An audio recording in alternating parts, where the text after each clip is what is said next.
Ang mabuting balita ng Panginoon. Pag sinampal ka sa isang pisngi, iharap pa rin ang kabila.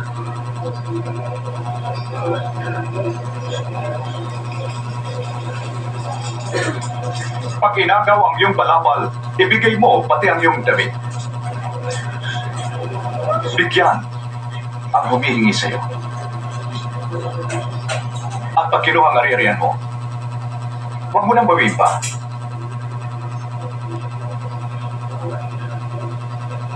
Gawin niyo ang ibig niyong gawin nila sa iyo.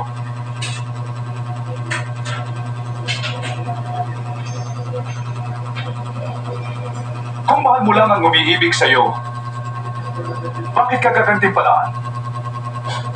Ito'y gawin ng mga makasalanan. Kung mabuti ka doon sa mabuti lang sa iyo, bakit ka pagpapalain?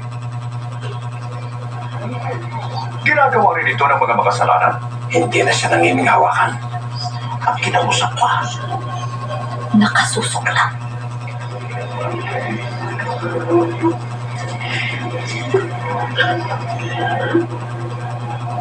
Hindi. Ibigin niyo ang inyong kaaway.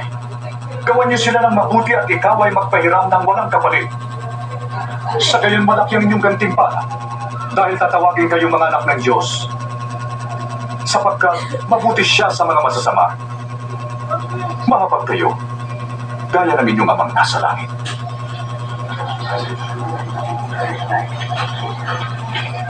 Jesus, iligtas mo kami! Huwag humatol ng di mahatulan, di magparusa, upang di maparusahan. Magpatawad, at kayo'y patatawarin. At nabayan niyo kami, Panginoon.